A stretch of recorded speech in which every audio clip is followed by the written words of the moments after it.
Yay, electrical vehicles. They can be fun to drive.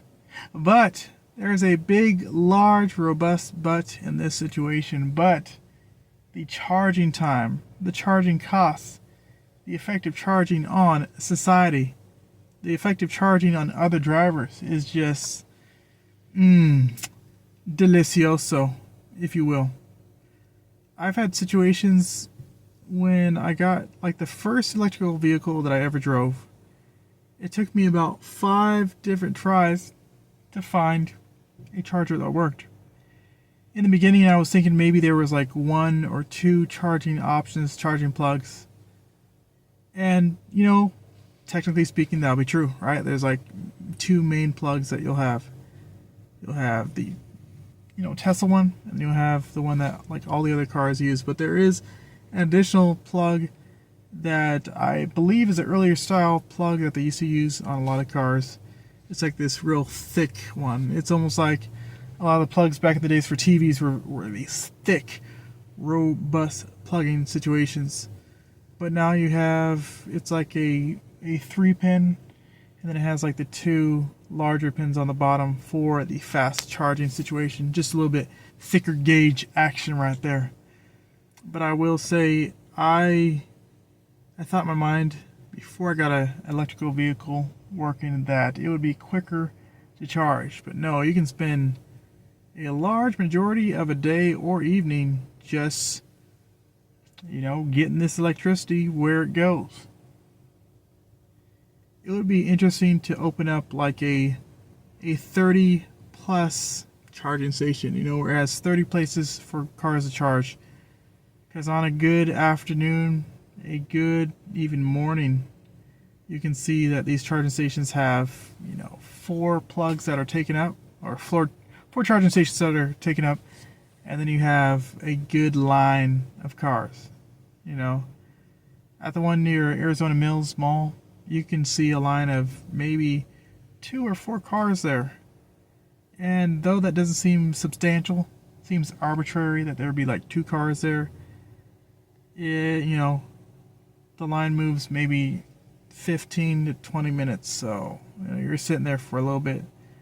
I've had times where I've waited for a little bit and I was like, no, can't do this. And then you drive to the next station and hope for the best. That was before I downloaded the app. Now, I download the app and it could be right or it could be very incorrect. Like the app on the way over here, I believe it said 2 out of the 4 were taken. I think when I got here, that's what it said. But for some of the other ones, it can say that they're full, and then you go there, there's, 1 missing, or it seems like 3 out of 4 are open, and then when you get there, all 4 are taken, as opposed to 3 being open. So yes, this is definitely experience. There's definitely range anxiety. I had a situation where I had like 28 miles, but I had a pickup I didn't have to do it, but I was like, you know what, let me just do it. That was a situation right there, because as soon as I dropped the guy off, I had about 14 miles of range, and on the freeway, using an electrical vehicle, your range goes down like crazy, especially if you're going more than 40 miles per hour, which I was.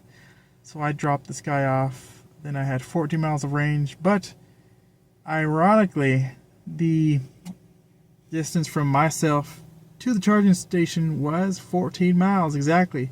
So I guess if I took surface roads on flat ground with little resistance and minimal braking action, I probably could have made the 14 to 14 range to, location action there. But what happened is I got on the freeway and that 14 miles quickly went to 8 miles of range.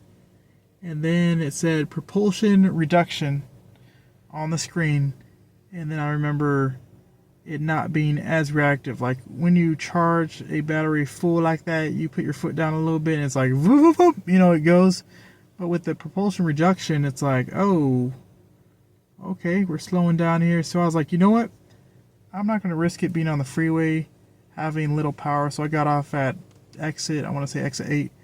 Just got off, and then I immediately started looking for a plug, like on the building, the female end of a wall plug in America here. I was looking for that. Could not find anything like that. So I just drove around, and then finally I got back on the road because I was like, maybe I can make it to the charging station. Maybe I can make it to the charging station with the surface streets, right? With the surface streets, not going on the highway. But by the time I just ran through the Druce, and at that time, the car was just slowing down. It was like when you have an RC car that you charge same way, and by the end of the battery, it's still working a little bit, but not really. You know, the charging, the steering is very slow. You know, the acceleration is non-existent. It just is limp mode, and that's what it was from. And you know what's bad when you look at your electrical vehicle screen, and instead of showing your mileage there, your range of mileage that you can go, it just doesn't show the mileage at all. And it's, you know, these green colors, this is good. Whenever you have a vehicle, green, keep it in the green, you're good. But after a while, that green turns into like an amber, right? An orange or a yellow. And then that yellow can turn to a red. And the thing after the red is nothing whatsoever. So I went down all the way, and the electrical vehicle will give you power for things like the dash, the radio, maybe the AC, maybe lights, but after a while it seems to cut that stuff off, and it has like the low battery action on the screen. And yeah, that was disappointing how when it was in limp mode and I was pulling off to the side of the road, just for kicks and giggles, I put the throttle pedal, the electric motor pedal, all the way to the ground, and not only did it not accelerate, but it seemed to go slower. You know, it was like, oh, that's all the battery we have. So that's what it's like to run a battery all the way down to its limits. And apparently, when the car sat for a good long time, it seemed to have enough battery power in there for the tow truck driver to drive it into a parking space. So I was like, I couldn't get 10 more feet out of the car. But after the car waited a little bit, after the car sat for a little bit, or maybe he just had the Midas touch, he just had the right ways of using the vehicle. For me, it would not go any further. It was like, that's where it went. For the tow truck driver, he was able to drive it. I was like, oh, you got some little acceleration there. Look at that. I will say that a lot of the charging stations are, I don't want to say they're unusable, but for me, they're unusable. You go to these charging stations and they look very dinky. It's almost like when you go up to a gas station, instead of pulling up to the pump, you pull up to like the air fill-up station for your tires, right? So you go up there, that would be kind of like the look of some of these other chargers that you find out in public. And not only do they have a lock on the actual charging nozzle or cable, but you have to have like a membership or a subscription. And if you're charging up a vehicle that you're renting or maybe that you're borrowing, that is highly annoying and frustrating to go to these dinky little places. And granted, a lot of them don't even have a screen on. So you drive 5 miles out of the way for this dinky station, and it's hard telling from any app or internet service or Google search if it's even working at all. So you get there, the screen's blank. Alright, so you go to the next one. Can't even unlock the nozzle. So you try to go through the little app that they have, or you go online and try to sign up, and then they want a subscription for it. There's like no real easy way to pay for it by a card. So it's like, okay, that's not working. So you go to another one. I think Blink is a brand, EVgo is another one, ChargePoint is another one, and like none of those work. So my first time getting a electrical vehicle, that was my experience.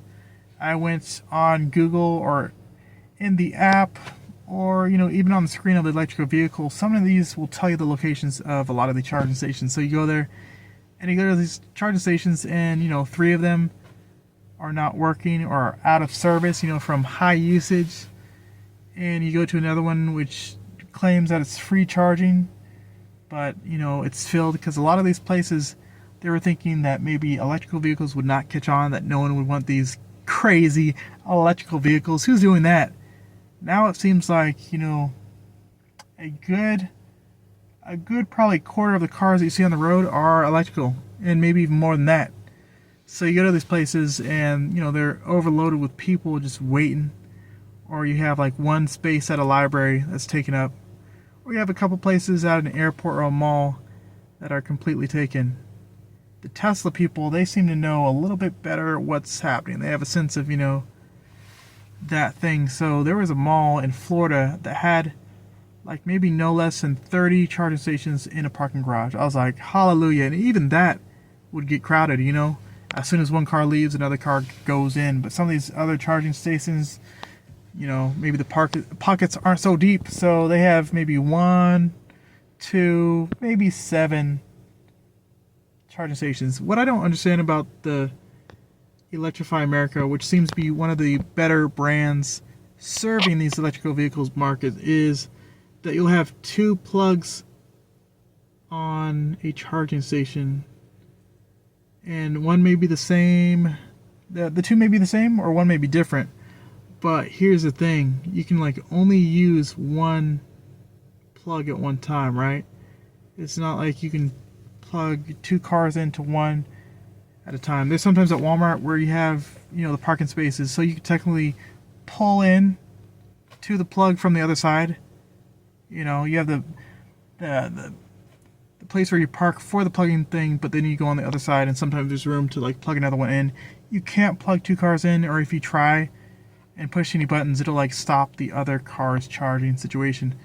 I saw a car charging, and it had like a 4-place charging location, so you could technically park 4 cars there, but 2 of the charging stations were not working.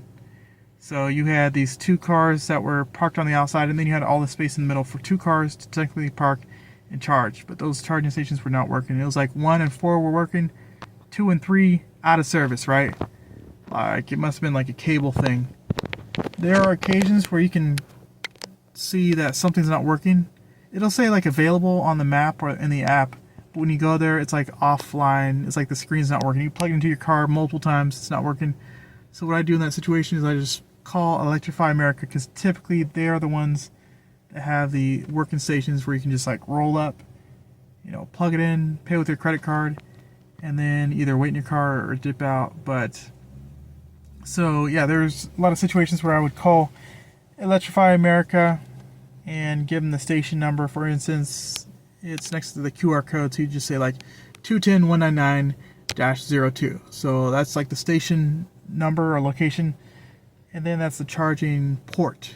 Sometimes it's hard to find the charging port. It's kind of like under the logo on it. So yeah, I was able to call Electrify America, and they would do a hard restart from miles away. It sounded like these people were either from India or in India, which is crazy how people have so much power. You can talk to someone from around the world or across the country, and via the interwebs, they can control things that affect you. They could probably shut it down if they wanted to, but a lot of these people do a hard restart on it. I'm just noticing someone just like sitting against this power port here. Interesting. Okay, so yeah, so they can do a hard restart on the charging ports, and after that you should be able to plug it in and pay for the charging action. What was interesting is I had a Tesla one time I was driving, and I was going to make a quick stop in Chicken Kitchen and get it's almost like a haystack or burrito bowl type vibe. And so I went in there, I got out the car, locked it, and just went on. And for a lot of the other gas cars, if you have your fob in the car, it will not let you lock it, right? Or some of these newer cars. With the Tesla, for some reason, because it wasn't it just locked. So the keys were in there, locked it, just made a quick trip. I went and got the food from Chicken Kitchen, went back out, and I was like, oh, okay, well, the stuff's there. So with old cars, somehow you could use these wire hangers or wedges or something and kind of get the lock up. But I try to get random palm fronds and things like that, so I could pop the locks and stuff, but it wouldn't happen. But I was thinking with that old way of thinking. I wasn't thinking in the new way of thinking. With the new way, you call up Tesla, or maybe even Uber would do it, or Hertz. Maybe Hertz or Tesla would do it, but I called the lady, and instead of struggling with it, I just gave her my information, and she, like from the time I called her, she maybe had it unlocked within 2 to 3 minutes. I was like, what in the world? This is crazy. So if this lady can like unlock this vehicle all the way from Texas or wherever she was, could she drive it? Could she, pull it out? Apparently the Tesla had a function where you could unpark a car and it would like drive up to you. I think it's called like valet mode or something. I could have that wrong, but it was like, apparently you could push a button or do something on your app or phone, probably if you own the car, that the car would leave its parking space and come up to you. So imagine you're shopping in Wally World or Fry's or Publix or something like that, and you want to get your car to you. Instead of like losing your car, just have your car come to you. The future is now. I never tried that, but if I ever get a Tesla again, that's something I would love to try. The unparking mode right there.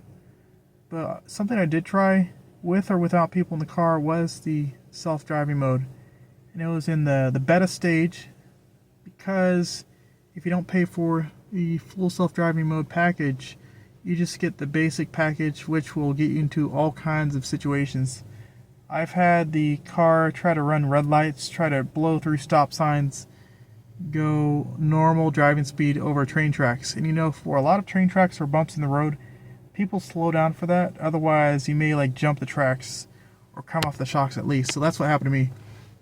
I was in the Tesla, and this thing, just went normal speed over the railroad tracks, and that, that'll do it. That'll wake you up out of a sleepy, whoop, boom, just like a bang.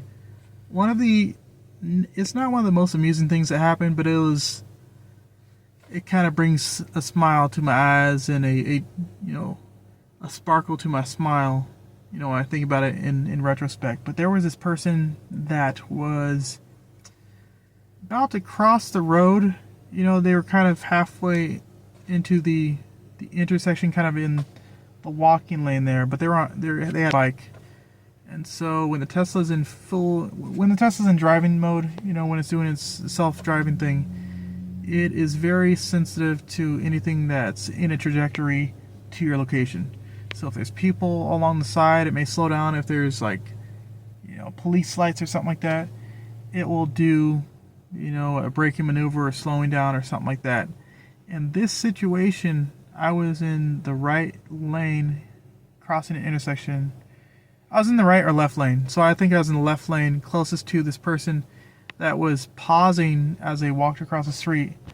But because the trajectory within the next few seconds was going to be in the lane, the car went from, probably 30 miles an hour to, full on the brakes.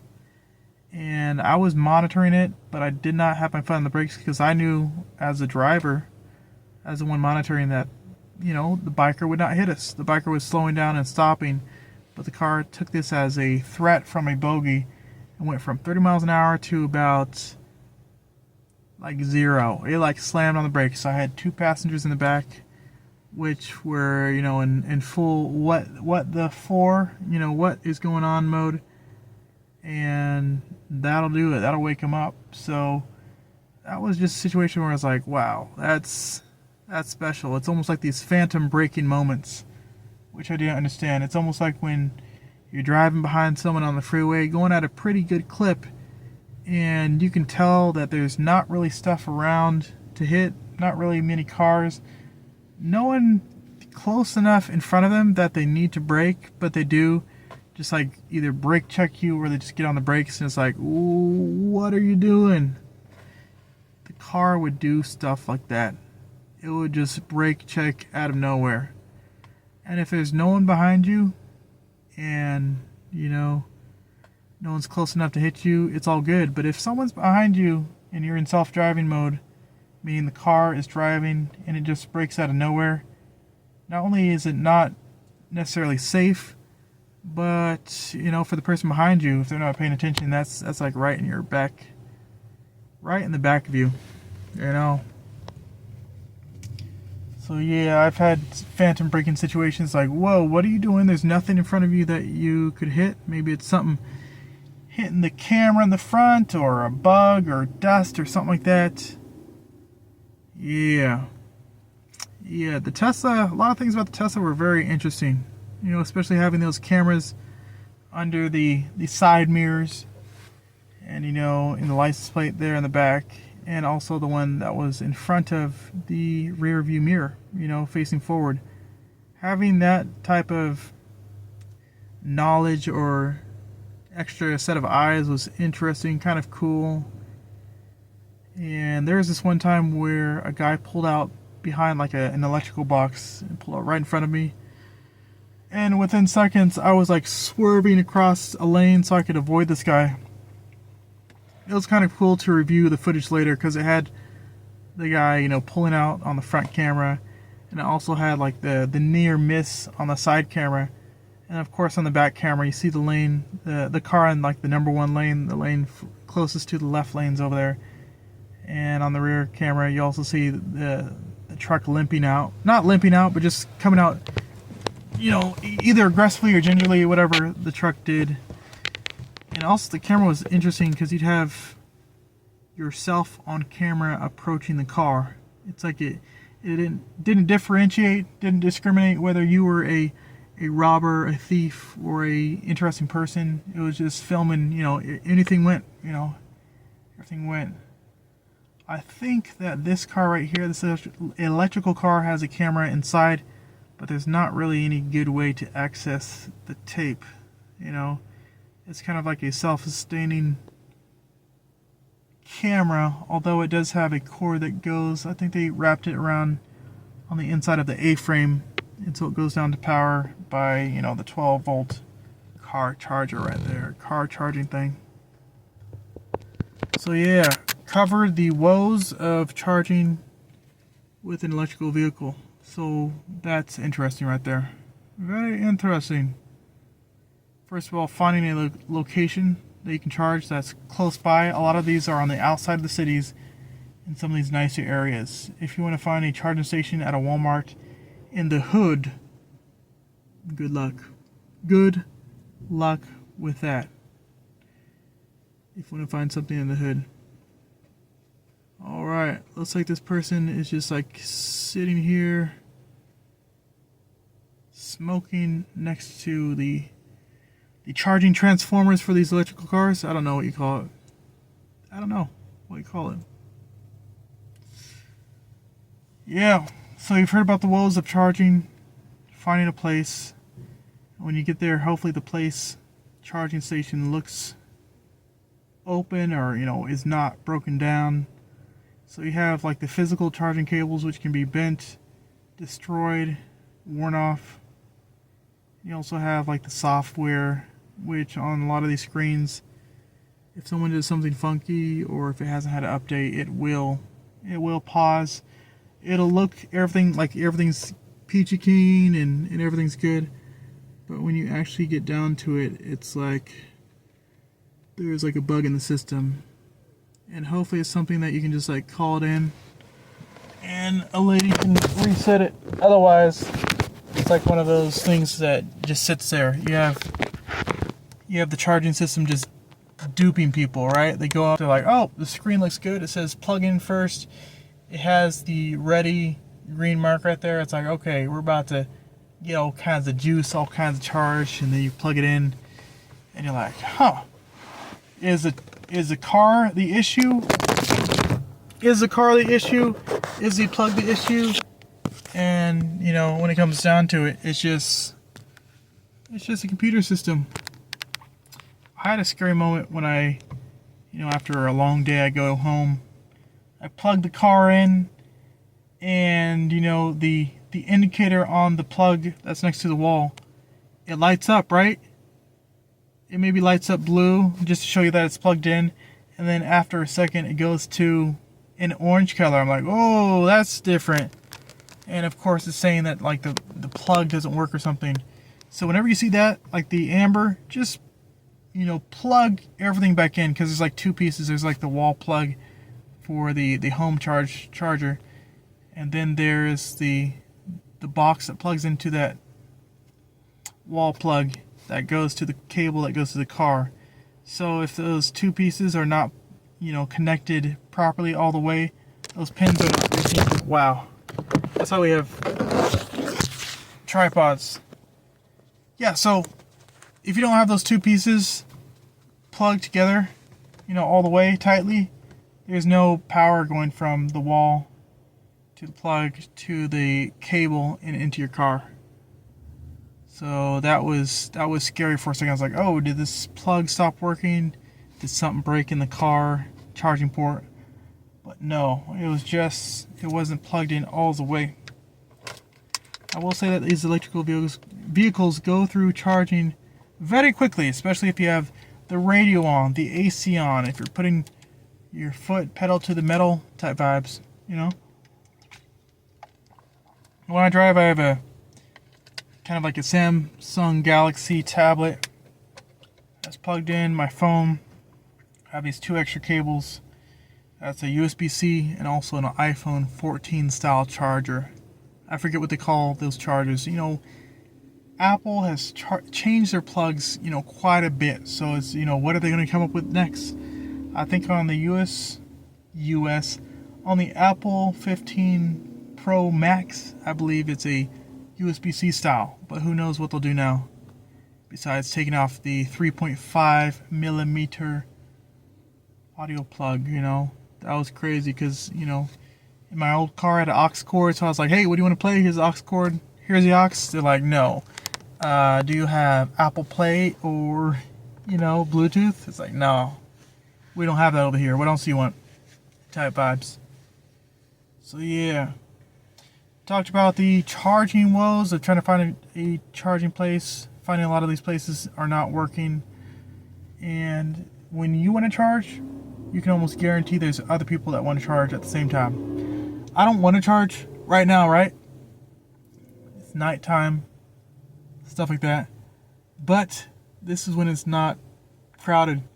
If it was, let's say, 5 hours ago, there would have been 4 cars in the charging spaces with at least 2 other cars waiting. And in my situation, that was me waiting. But sometimes, if people lose their patience, they pull off. But good luck with that.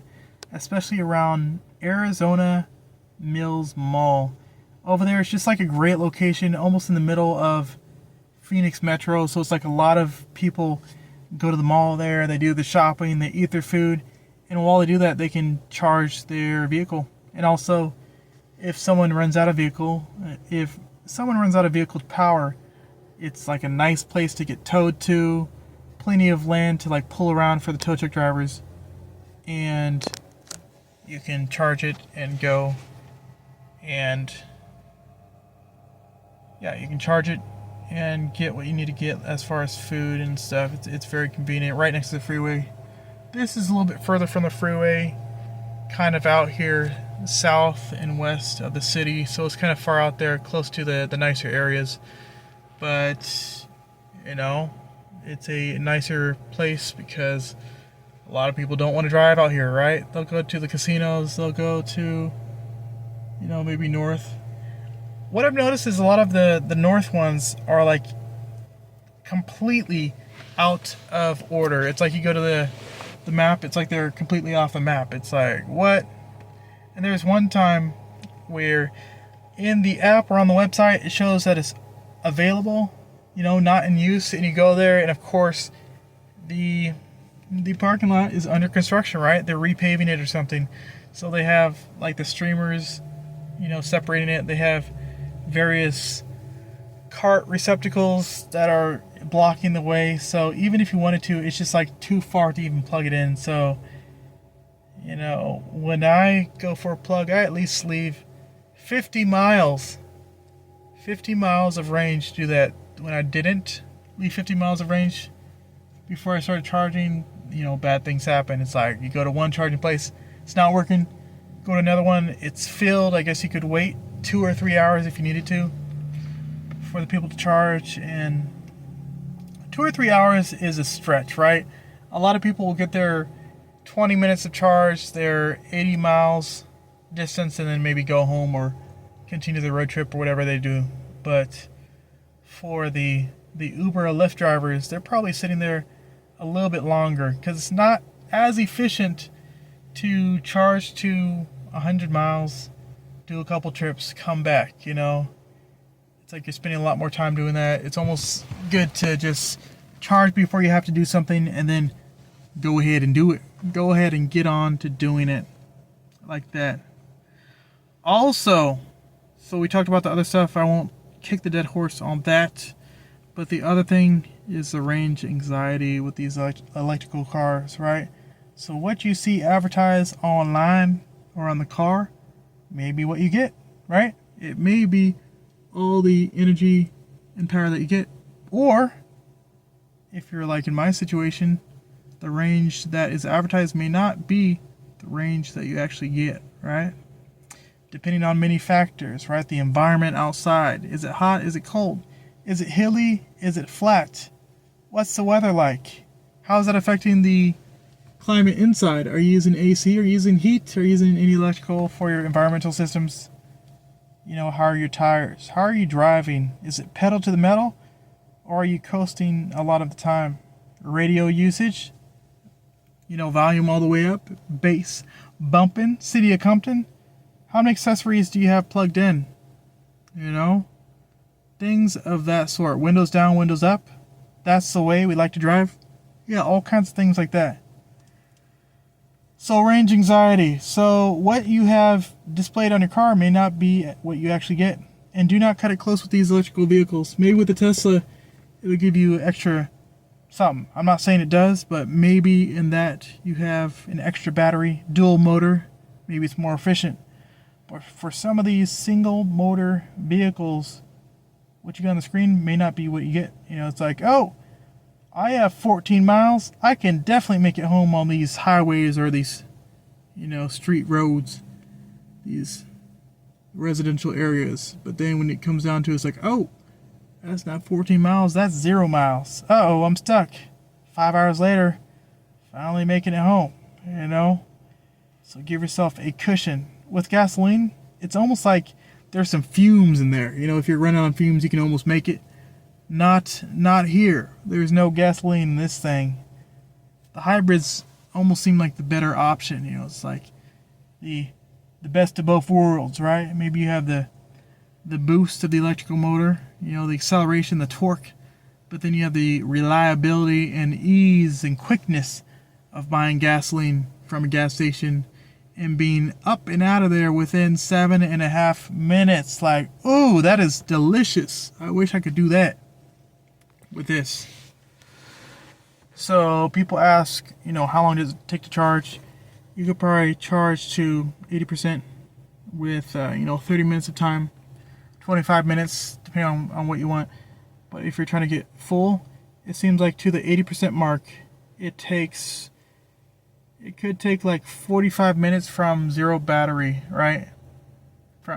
Maybe like 50 miles of battery, 10 miles of battery, something like that, about 45 minutes. And then the last 80 to, 100% probably takes just about as long to get to the 80%. So maybe like 45 more minutes. So I can actually just like leave at this point. I just wanted to get some things off my chest and out because I was just brooding over these things. I was like, how does this make sense? How I'm spending all this time and money to charge and not making it as far as I would as if I took less time to gas up a gasoline car and I could go further, That's wild.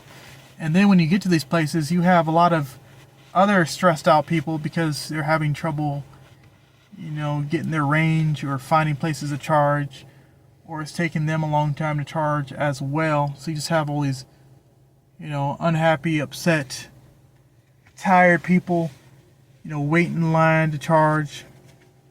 Or you have people that aren't doing the same type of driving you are. Maybe they're just getting 10 miles, maybe 50 miles just so they can make it to the other side of the city.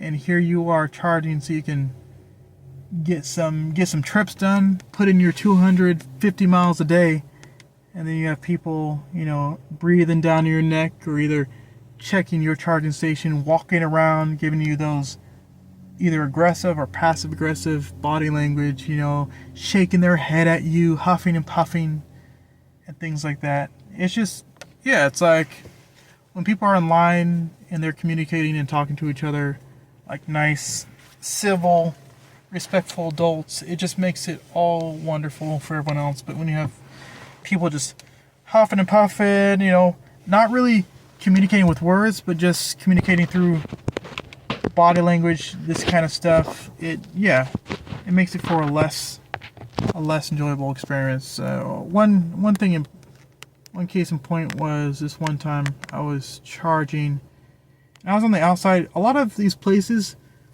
the charging ports are, I guess, backwards. They kind of better for pulling in. They almost treat these plugs like cars that use gasoline, so they kind of put it in the same place. So if you like pull right in with a gasoline car, the way the station is set up and the way a gasoline car has their fill-up point, it would make sense for a gasoline car to just like pull up and then plug it in. But a lot of these electrical cars, they have charging places pretty much wherever. It's like if you want to put the charging place in the middle of the car on the roof, you can do that. Or if you want it in the middle of the license plate in the back, you can do that. If you want it in the very front where the logo goes, you can put it that way. You can put it on the left front, the right front, the left rear, right rear. It's like the world is your oyster. There is no limit to where you can put a charging port on a vehicle. There is this kind of like funny meme video that I saw of this pickup truck that was definitely like a diesel truck or a gasoline truck that had it was like a magnetic fake charging port. So he could plug one of these charging ports into this fake magnet, into this fake charging port on his truck in the back, and it would look like he was charging his truck, but he was just getting like a good parking space, right? So he just slaps on this magnet on the back of his truck and plugs this thing in, and it looks like it's charging from afar, right? We get up there, the screen's maybe off or it's not charging, but he just gets this wonderful parking space, right? So it's kind of like one of these funny things that a person can do with that. Yeah. So people reacting negatively to you charging, or people just getting antsy and kind of like walking around your vehicle, or looking at the charging port, or just like walking towards you, or just asking you like random questions like how much more do you have? Just antsy, uncomfortable, impatient people. It can make the experience kind of like anxiety inducing, perhaps. You're sitting there charging and someone just like walks up behind you or is parked behind you. You got people just like looking at you, just it's an interesting experience. It's like, hey, can I help you? You know what I have to do here. I gotta charge just like you do, right? But they're like, what are you doing? What are you doing over there, young man?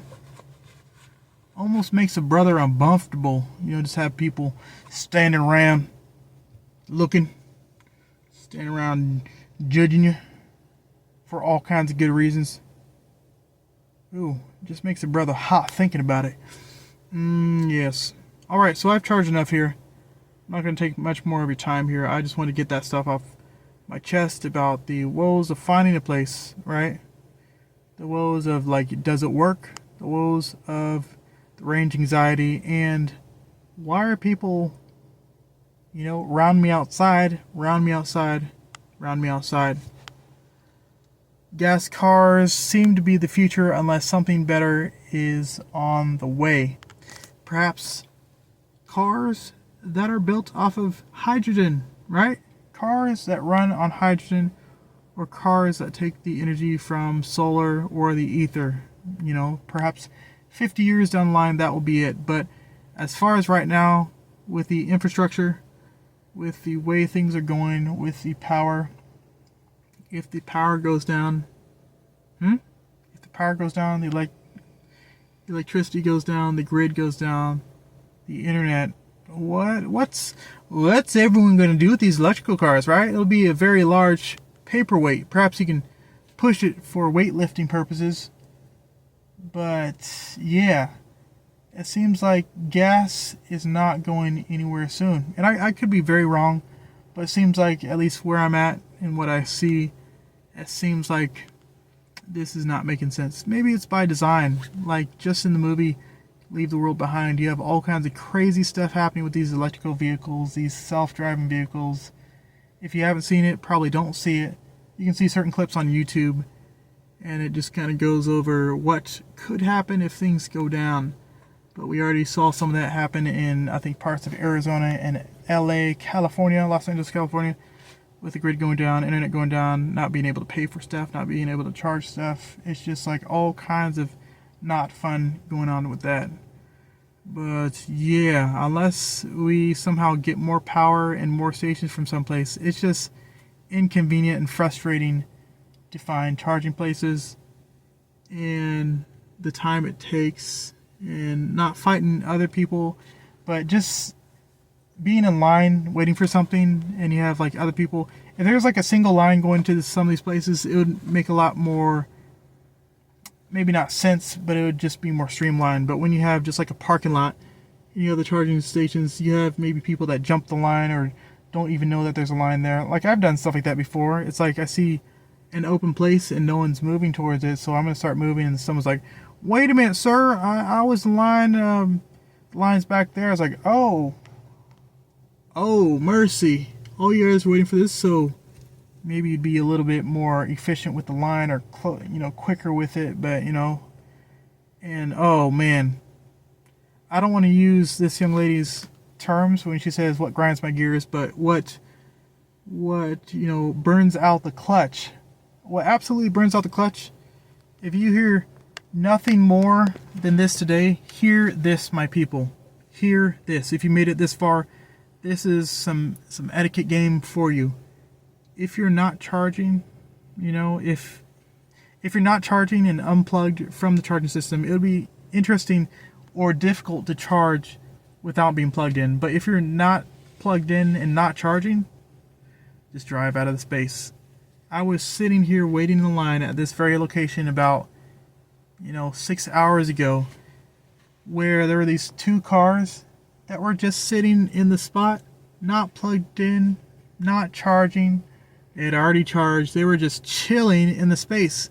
And I'm like, first of all, guys, you drive electrical vehicles, you charge electrical vehicles, so you know how difficult, how long, how much time it takes to like charge, and you're just chilling here waiting. It's almost the equivalent of if you're at a gas station and you've gassed your vehicle to full, your car is full of gas. You're just parked there in the parking space at a gas station just chilling, right? It's like, what are you doing? Especially if there's a lot of cars waiting. So it's that type of, that niceness, that courtesy of just like, oh, all right, so I've charged already, I filled up already, there are cars waiting, let me get out of here, Yeah. So that's what I have to say about that. I may add more later, but this is what I have to say about this electrical car market. And some cars are built differently from other electrical cars. Not all electrical vehicles are created equal. There was one car, I think it's the early Chevy Volt, that only had maybe 50 miles of range, I think, when it came out. And like a Nissan Leaf, I think it has like 40 or 30 miles of range. That's what I heard. I was going to buy one of these electrical vehicles because the price was, around what I wanted to pay. But when it came to that, it's like, wait, so you're telling me the range is 30 miles? So if I'm going between, Arizona and Texas, like, I won't even have enough range to go from one charging station to another? Nah, that's wild. That is absolutely wild right there. That's why I didn't get it. But maybe when the range increases in some of these cars or the charging stations get better, perhaps, you know, the price will go down and perhaps some of these cars will be better made and stuff like that. I just know with the Tesla, certain things about it were like interesting. I was like, man, this is a what, $30,000 car, $26,000 car, $50,000, depending on what package you get. I think if you got the dual motor on the Tesla, it would be, you know, five figures easily towards the top of the 5 figures. And it's like, wait a minute, this is crazy. Why is, you know, this wooden veneer coming up like if you pull a wet plastic bag off a wet countertop? It's kind of like bubbling up. And why are there so many bugs in here? And why is, you know, this cracked or this coming off? Why did this, you know, engine cover come off so easily? Stuff like that. It's just like interesting things I saw. I just know with the Teslas, for some reason, it seemed like the bugs were very attracted to certain cars. Maybe it was just because it was in a certain location. But I just noticed that if nothing was going on, or if the car was at rest and sitting for a while, like bugs would come out the woodwork. They would come out through small spaces and just scurry along things. I put, you know, a couple of traps, some glue traps in there, and when I looked at it, you know, the bugs, since it's so sticky on the glue trap, they won't travel far on the glue trap. They'll make it to like the edge, get like a foot stuck or a paw stuck or an antenna or something, and they'll be stuck there, right? Or they'll like break it off and run off. But a majority would get like a leg or a foot stuck, maybe an abdomen, and they'd just be stuck on that paper. And I want to say that when I looked at it, there were like a good 25 bugs just like stuck on the paper. I'm like, what in the world? That is crazy. They must have been, you know, they must have been drawn in by the perfectly made bug gaps, because they could scurry in and out and you wouldn't find them. I think with a lot of the other electrical vehicles, the gaps are a lot tighter, so it's not like you can go from the inside to the outside and just whoop, you know, in and out like that. But I think I'm gonna get going here. Yeah. All right.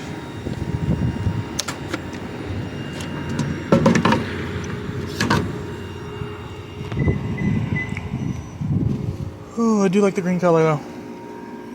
All right, man. It should send me a receipt and charge me with it. Oh.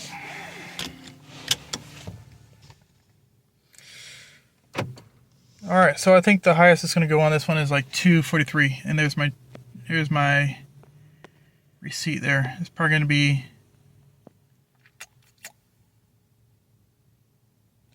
I don't think it tells me the price. Initially, it charges you $50 on your account just as like a holding fee, and then after that, it'll, you know, hopefully return what's left of the 50 from, you know, what you charge, probably like around 30, 20 to 30.